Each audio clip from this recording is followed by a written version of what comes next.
안녕하세요. 절대갑TV의 명품 PD 한PD입니다. 자, 이번 시간에는 전쟁 결심한 김정은, 이 주제를 가지고 한번 이야기를 해보겠습니다.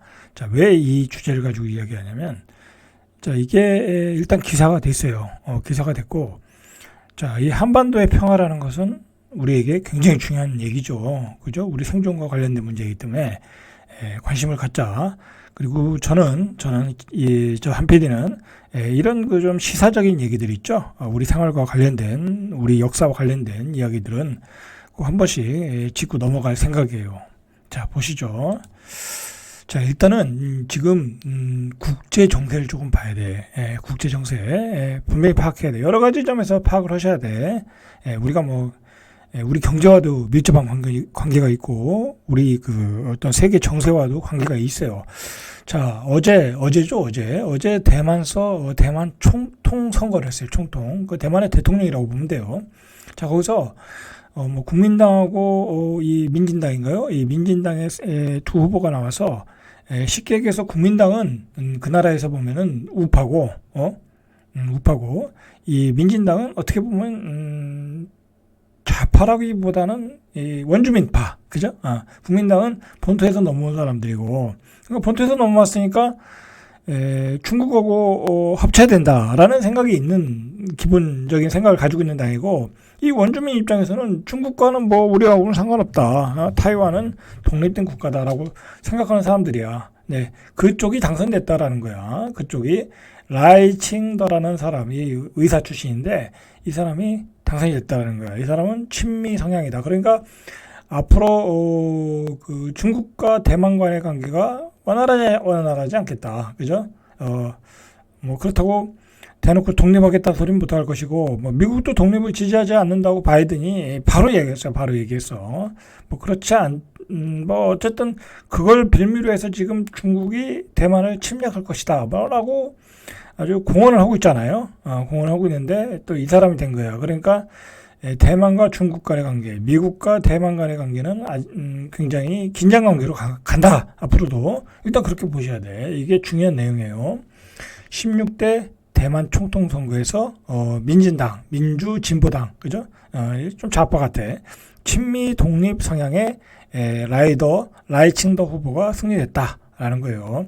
사실은 이 대만의 문제는 뭐냐면 그 원주민과 이주민, 본토에서 온 이주민들이죠. 이주민이 정권을 다 잡았잖아.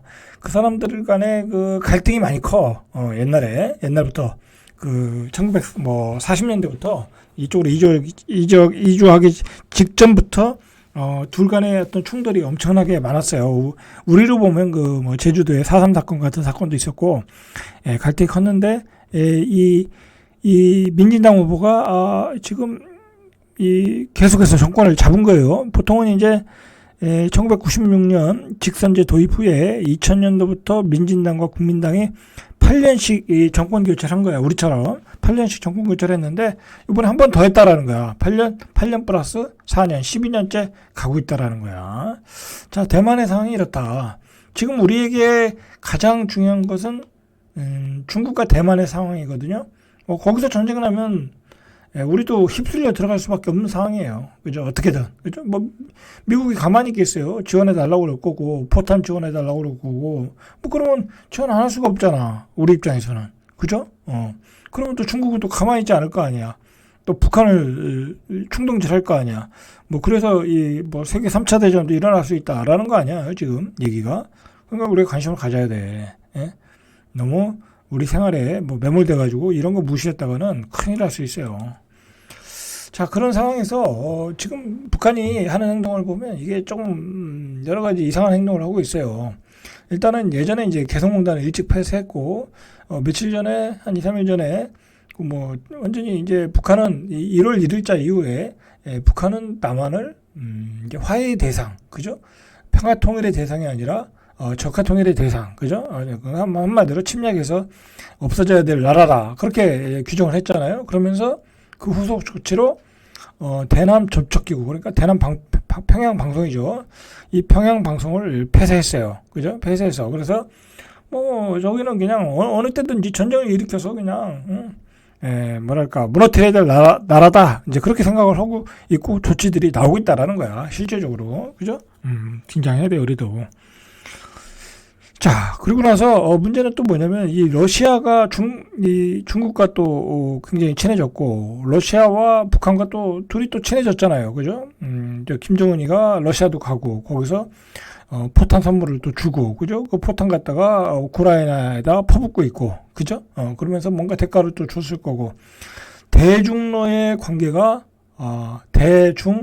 북중로죠. 북중로의 관계가 친밀해지고 있다. 이게 문제예요. 왜냐면, 중국과 러시아의 지원이 없이는 북한은 절대로 우리나라를 침략할 수 없어요. 그죠? 근데 이거 잘못하면 러시아하고 중국이 이 승인을 해줄 수 있다라는 거야. 그런 점이 우려가 된다라는 이야기가 나한테 나오는 거예요. 그죠? 자, 이런 대중로의 결속이 굉장히 우리를 위협하고 있다라는 거야. 자, 그래서 이게 어디서 나왔냐면 11일자 현지 시간으로 나왔는데 미드밸리 국제문제연구소의 로버트 칼린 연구원과 지크 프리드 해커 교수 여기서 나온 얘기인데 이걸 어디에 기고했냐면 이제 국제적으로 이제 이렇게 홍보하는 이 사이트인가 봐요. 북한 전문 매체야. 그러니까 뭐 이거 이제 북한에서 이제 그 뭐죠? 이렇게 이제 탈북해가지고 만든 이제 그런 사람들이 이제 만든 거겠죠. 그래서 이게 38로스라는 사이트가 있어요. 여기에 기고를 한 거야.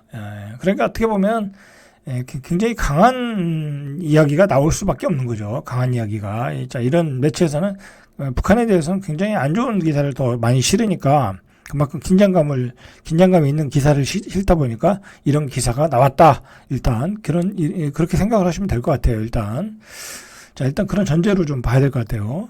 자, 한반도 상황이 6.25 직전만큼이나 위험하다. 그런 생각을 해볼 만해. 그죠?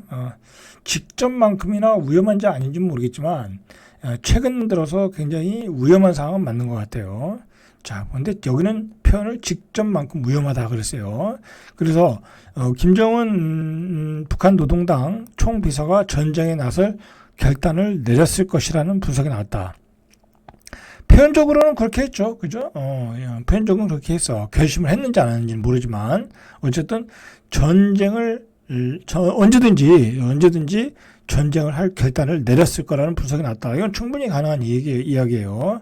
그래서 한반도 정세는 50년 6월 초 이후 어느 때보다 위험하다. 이 표현은 맞아요. 6월 초 이후 어느 때보다 위험하다. 너무 극단적으로 들릴 수 있죠. 그죠? 있지만 우리는 김정은이 1950년 할아버지처럼 김일성이죠. 전쟁에 나설 전략적 결단을 내렸다고 믿는다라고 표현했어요. 그죠? 자, 김정은이 어떻게 방아쇠를 당길 계획인지는 알 수 없지만 북한의 도발은 한미일이 일상적으로 경고하는 수준을 넘어섰다. 자, 이게 중요한 거예요. 북한의 도발은 한미일이 일상적으로 경고하는 수준을 넘어섰다라는 거예요. 넘어섰다. 실제 조치도 그렇게 나오고 있고 언제 방아쇠를 당길지 모른다. 자, 이거는 이제 여러 가지 조건이 만들어져야 되겠죠. 그죠? 외통수가 돼야 되겠죠. 김정은 입장에서는 외통수가 돼야 뭐 전쟁을 일으키겠지. 뭐 문제가 없는데 자기가 뭐 편하게 사는데 그죠? 북한의 체제에 위협이 안 되는데 뭐 전쟁은 일으키겠어요. 뭔가 위협적인 요소가 와요. 거기도 전쟁을 일으키는 거죠. 그죠? 뭐 지금 현 상황에서 북한이 남한을 침략할 수 있는 어떤 수준은 안 되잖아요. 경제적인 수준. 이 경제적인 차이가 있는데. 그러니까 그냥 엄청나게 러시아와 중국이 밀어준다든지, 그죠? 국제적 정세가 또 그쪽으로 흘러가든지, 그렇게 돼야 밀어붙이는 거지. 그렇지 않고서는, 쉽게 남침을 못하겠죠. 자, 이들은 2019년 2월 하노이 북미 정상회담에서 여기 이제 트럼프와 만났죠. 하노이에서 협상이 결렬되자 김정은 총비서가 미국과의 관계 정상화를 포기했다. 맞죠? 어떻게 보면 이제 트럼프에 속았다라고 생각을 하는 거죠. 그러니까 이게 트럼프와 김정은은 그때 보면 동상이몽이야. 트럼프는 그냥 북한의 핵을 다 그냥 없애려고 그러고, 그죠? 없애고 경제 정상화, 그죠? 평화협정 뭐 그렇게 가려고 했지만 김정은이야 그럴 수 있나, 그죠? 어느 정도 단계적으로 또는 뭐 어떤 뭐 핵은 어느 정도 가져가려고 그랬던 것 같아. 그런데 뭐 그게 안 맞으니까, 서로가 코드가 안 맞으니까, 입장이 안 맞으니까 결렬이 됐고, 이제 미국과의 평화는 어렵겠구나라고 하면서 북한 정책에 대한 변화가 생겼다고 본다라는 얘기예요. 이 논문의 이 글의 요지는. 그래서 이들은 김정은은 북미 정상회담을 통해 그의 할아버지가 구상했던 그 김일성이죠. 그의 아버지가 시도했지만 김정은이죠. 김정일이죠. 결코 달성하지 못한 것을 미국과의 관계 정상화를 통해서 실현하려고 했다. 그때까지는 그랬다라는 거야. 그죠? 했는데 하노이 북미 정상회담에 모든 것을 쏟아부었고 그것이 실패하자 충격에 빠졌다. 김정은이가 이게 생각이 조금 뭐랄까, 이게 이 사이클이 크잖아요. 그죠? 그러다 보니까 이제 결정을 내리고 이게 이제 평화회담은 안 되는구나. 이제 전쟁을 해서 해결이 날 수밖에 없구나. 그렇게 생각하고 이제 공격적인 자세로 나오겠다라는 얘기예요, 이게. 자, 전쟁 결단이 내려졌다는 명백한 징후는 2021년 여름과 가을에 나타났다. 여름과 가을에 무슨 일이 나타났나 봐야죠. 북한이 중국과 러시아의 협력 등 국제 지형의 변화로 전쟁을 결심하게 됐다라는 거야. 그죠? 이제 뭐 전쟁을 너무 쉽게 하니까 이제 세계가, 그죠? 이제 중국과 러시아의 협조만 받으면 때가 되면 쳐들어갈 수도 있는 상황이 오겠구나 라는 얘기죠. 그런 게 나타났다라는 거예요, 지금. 그죠? 이들은 2023년 초부터 전쟁 준비 주제는 국내 소비를 위한 북한 고위급 성명서에 정기적으로 등장하기 시작했다는 거예요. 그러니까 2023년 초부터 전쟁 준비 주제가 나오기 시작했다. 이게 그러니까 막 북한의 국민들을 막 이제 전쟁 준비하라는 그런 쪽으로 몰아붙이고 있는 거죠. 자, 김정은은 통일을 위한 혁명 전쟁 준비라는 표현까지 부활시켰다. 자, 이런 표현까지 나온다는 거예요. 혁명 전쟁 준비. 그죠? 옛날에 이거 봤던 용어인데 이런 표현까지 나오고 있다라는 얘기예요. 또 한국과 미국은 강한 억지력과 사소한 도발 등을 통해 한반도 상황을 현상 유지하려고 하고 북한을 막을 수 있다고 믿고 있다. 우리는 그렇잖아요. 한국과 미국은 우리는 뭐 북침할 생각이 없으니까 강한 억제력을 가지고 북한을 막을 수 있다고 생각하는데 이런 생각을 버려야 된다는 거야. 이러한 생각은 독이 될 수 있다. 언제든지 북한이 쳐들어올 수 있으니까 만반의 준비를 해야지 강한 억제력 가지고 이제 전쟁을 억제하는 시대는 아니다라는 게 이 글의 요지예요. 그죠? 맞는 말이에요. 맞는 말이야. 이들은 우리 예상처럼 김정은이 수십 년간의 노력 끝에도 불구하고 미국과 대화할 방법이 없다고 확신했다면 끝은 무기를 활용한 군사적 해결책이다. 라는 거예요, 이제. 평화는 없다. 그죠? 평화는 없는 거야. 근데 이거는 제가 예전에도 한번 얘기했던 건데, 두 나라가 적대적 관계에 있는데 평화가 어디 있어요. 그죠? 두 나라가 적대적 관계에 있는데 평화가 어디 있냐고. 그죠? 둘이 잘 해결해서 평화적으로 해결한 거는 독일과 동독과 서독밖에 없어. 내 생각으로는, 내 기억으로는 평화라는 게 없어요. 두 나라가 적대적으로 있는데, 그죠? 전쟁이 나서 끝을 봐야 되는 거야. 모든 게 그래요. 세상의 이치가 그런 거야. 아니면 망하든지 하나가, 그죠? 그냥 아니면 그 나라 정권이 무너지든지, 김정은이 정권이 무너지든지, 그죠? 그 나라 국민들에 의해서 그 수밖에 없는 거야. 그죠? 두 나라가 어떻게 평화적 통일이 되냐고. 평화적 통일은 없는 거예요. 그러니까 어떻게 보면 문재인 정권 때 그런 이상적인 정책을 썼는데 그런 게 없는 거야. 사실은 그런 게 어디 있어요. 그죠? 그러니까 어떤 전문가는 그런 표현을 하잖아. 경제적으로는 중국과 가깝고, 그죠? 그 다음에 정치적으로는 미국과 가깝고 굉장히 위험한 정책이라는 표현을 쓰더라고. 자, 어쨌든. 자, 그리고 이어진 전쟁에서 한국과 미국이 승리를 거둔다고 하더라도 그 승리는 공허할 것이다. 자, 이들은 한미가 북한이 공격하면 북한 정권을 완전히 파괴할 것이라는 메시지를 자주 이제 이야기하죠. 북한을 억제할 수 있다고. 이제 이렇게 발언하는 건 사실은 북한을 억제하라는 거죠. 그죠? 너희들 전쟁 일으키고 뭐 핵폭탄 터뜨리면 니들도 핵으로 당한다라는 거잖아요. 자, 그거로 전쟁을 억제한다라는 것은 현실적이지 않다. 현 상황에서 그런 생각은 오히려 치명적일 수 있다고 경고를 하는 거야. 그러니까 자꾸 말하지 말라 이거야. 예? 말하지 말고 얘들이 전쟁을 일으키면 그냥 같이 대응하라는 거야. 그죠? 자꾸 말만 뻔지르하게 뭐 하면 뭐냐고. 그죠? 이게 사실 쉽지 않은 거야. 북한이 뭐 예를 들어 남한에다가 핵폭탄을 터뜨렸는데 미국이 거기다 대고 또 핵폭탄을 터뜨린다는, 우리는 핵은 없으니까. 그죠? 우리가 핵이 있으면 핵을 터뜨리면 되는데 미국이 핵을 터뜨리는데 그걸 어떻게 믿고 있냐고. 그죠? 그때 또 미국은 또 생각이 틀릴 수도 있다고. 그때 가봐야 하는 거야. 그죠? 그러니까 별로 의미 없는 얘기다. 그죠? 자, 이렇게 얘기하는 게 뭐예요? 우리가 핵을 개발하는 걸 반대하니까 자꾸 미국이 이런 얘기를 하는 거지. 우리를 보호한다는 입장에서. 그러면서 북한이 심리적 또는 물리적 방식으로 한미일 군사력의 가장 약한 부분을 공략할 거다. 이게 뭐겠어요? 우리가 가장 약한 부분이 뭐야? 핵이 없는 거지. 그죠? 핵이 없는 거지.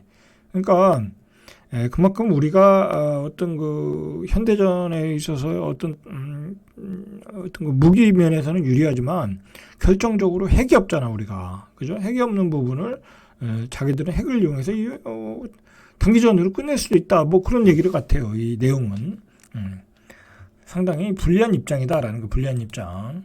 자, 그래서 김정은 국무위원장이 정말로 미국과의 관계를 개선할 다른 방법이 없다고 판단했을 경우 그의 최근 발언과 행동은 그가 핵무기를 활용한 군사적 해법으로 기울고 있음을 보여준다고 주장했다라는 거예요.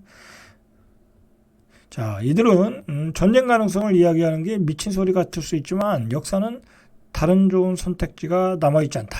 그죠? 역사는 다른 좋은 선택지.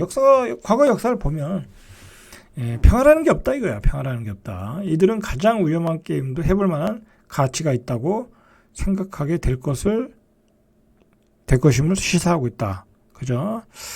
아주 극단적인 상황이 돼야 이런 게 가능하겠죠. 그죠? 북한도 뭐 극단적인 상황이 돼야 이런 위험한 게임을 하겠지. 그죠? 뭐 이게 단기간에 뭐 이럴 일은 없고, 그죠? 어떤 극단적인 상황이 돼야, 그죠? 엄청난 극단적인 상황이 돼야, 그러나 그럴 수도 있다라는 얘기죠. 자, 어쨌든 지금 중국과 대만은 긴장감이 더 높아지고 있고, 자, 러시아와 우크라이나는 계속 싸우고 있고, 그죠? 러시아도 지금 서방에 대해서 불만이 많아요. 우리나라에 대해서도 불만도 많고, 자, 미국은 지금 대선에 트럼프가 걸려 있어. 이 트럼프가 다시 미국 대통령이 되면 이 세계의 판세가 엄청나게 변화가 있어요. 그죠? 그만큼 지금 굉장히 긴장이 넘치는, 아주 긴장감이 높아지는 한반도의 상황이다라는 걸 우리가 좀 아실 필요가 있다고 생각해서 한번 내용을 정리해 봤습니다. 자, 이상 절대값TV의 명품 PD 한 PD였습니다.